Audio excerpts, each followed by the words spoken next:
Down to earth, जिसमें science के article बहुत अच्छे आते हैं या इन्वायरमेंट के आर्टिकल बहुत अच्छे आते हैं, उसी पेपर से मैंने उठाया है। अब ये है क्या, ये समझिए। Troop of blue langurs spotted in Gujarat chemical paradise Ankleshwar. Gujarat का एक औद्योगिक क्षेत्र है, वहाँ पर इस समय कुछ लंगूर्स को देखा गया, सामान्यतः जिनको हम बोलते हैं हनुमान लंगूर या ब्लू लंगूर्स। अब हम समझेंगे कि ये ब्लू लंगूर या नीले लंगूर या हनुमान लंगूर भी इनको बोलते हैं, ये है क्या और क्या भारत में ये संकट में कहाँ कहाँ पाए जाते हैं। तो चलिए समझते हैं ये है क्या। देखिए, इनको आप देख रहे हो, अगर आपने ऐसे बंदर देखे होंगे तो इन्हीं बंदर्स को बोलते हैं हम ग्रे हनुमान लंगूर। क्या बोलते हैं? ग्रे हनुमान लंगूर। अब इनका नाम हनुमान क्यों पड़ा? क्योंकि जो हिंदू धर्म है यहाँ पर हनुमान जी का विशेष महत्व है और हनुमान जी का जो संबंध होता है वो अक्सर आप देखोगे कि लंगूरों से जोड़ा जाता है। तो इसी के कारण इन बंदरों का नाम लंगूर है और इन्हें कहते हैं ग्रे हनुमान लंगूर। तो इनका बेसिकली जो नाम है वो हनुमान जी के आधार पर ही पड़ा है, पहली चीज़। दूसरी चीज़ हम बात करें तो इन हनुमान लंगूर्स की लगभग 16 सब स्पीसीज भारत में मिलती हैं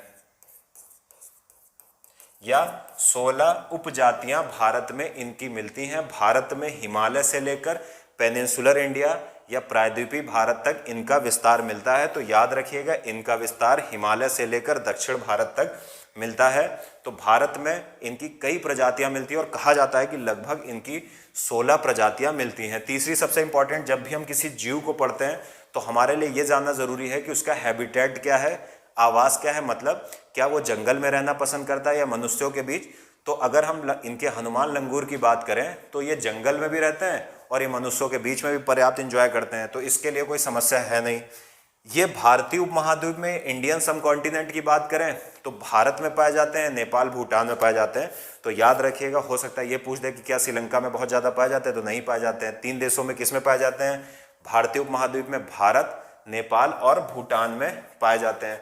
इसके बाद सबसे बड़ी, किसी भी जानवर की जब आप बात करोगे तो आपको पता है कि मनुष्य के कृत्यों से लगातार इन्वायरमेंट को, इकोलॉजी को, इकोसिस्टम को नुकसान हो रहा है।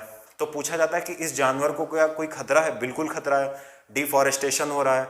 अगर डिफॉरेस्टेशन होगा तो जंगल कम होंगे, जानवर जंगल छोड़कर समाज में निकलेगा, जहां मनुष्य के घर होंगे वहां पर जो मनुष्य की भौतिक संस्कृति है उसमें प्रवेश करेगा। तो वहां पर आप देखोगे कि मनुष्य का जानवरों का कॉन्फ्लिक्ट होता है, तो या तो जानवर मनुष्य को मारेगा या मनुष्य जानवर को मार देगा। तो इनके लिए सबसे बड़ा जो खतरा है वो आप देखोगे तो वो निर्वनीकरण या डिफॉरेस्टेशन है, जिसके तहत मनुष्य अपने विकास के चक्कर में, डेवलपमेंट के चक्कर में जंगलों को लगातार काट रहा है। तो यही इनके लिए सबसे बड़ी समस्या है। दूसरी सबसे बड़ी समस्या क्या है? पॉल्यूशन। जैसे मनुष्य को पॉल्यूशन प्रभावित करता है वैसे इनको भी प्रभावित करता है। जैसे धुआं अगर ज़्यादा होता है तो हमारे लंग्स में प्रॉब्लम होती है, लंग्स में छिद्र हो जाते हैं, इनके भी दिक्कत आएगी। इसी तरह आप देखोगे कि अगर मनुष्य फैक्ट्रीज के द्वारा नदियों में दूषित जल छोड़ता है, केमिकल छोड़ता है, तो ये जो जीव होते हैं ये जंगल में उन्हीं नदियों का पानी पीते हैं। तो सीधी सी बात है, पॉल्यूशन इनको भी नुकसान करेगा। सबसे इंपॉर्टेंट बात है कि इनका प्रोटेक्शन क्या है, क्या प्रोटेक्शन स्टेटस, क्या इनकी स्थिति क्या है। तो आप सबको पता है कि एक अंतर्राष्ट्रीय रेड लिस्ट आती है, उसको बोलते हैं आयुशियन रेड लिस्ट। आयुशियन रेड लिस्ट यानी international union for conservation of nature. इसकी रेड लिस्ट में ये लीस्ट कंसर्न्ड श्रेणी में आता है, मतलब कम संकटग्रस्त कैटेगरी में इसको डाल रखा गया है। अभी आयुशियन के हिसाब से ये बहुत ज़्यादा संकट में नहीं है, तो लीस्ट कंसर्न्ड या कम संकटग्रस्त। दूसरी बात, अगर हम बात करें भारत के जो वाइल्ड लाइफ प्रोटेक्शन एक्ट है 1972 है, तो उसकी शेड्यूल 1 में इसको शामिल कर रखा है। वाइल्ड लाइफ प्रोटेक्शन एक्ट जो भारत का है, वन्यजीव संरक्षण अधिनियम जो 1972 है, अगर किसी भी जीव को शेड्यूल 1, शेड्यूल 2, शेड्यूल 3 वगैरह होती हैं, अगर 1 में डाल देते हैं तो मतलब है कि उसके संरक्षण के लिए सरकार विशेष फोकस कर रही है। अगर कोई जीव वाइल्ड लाइफ प्रोटेक्शन एक्ट की अनुसूची 1 में या शेड्यूल 1 में है और आपने उसका वध किया तो हो सकता है कि आप पर बहुत भारी जुर्माना या आपको सजा भी भुगतनी पड़े।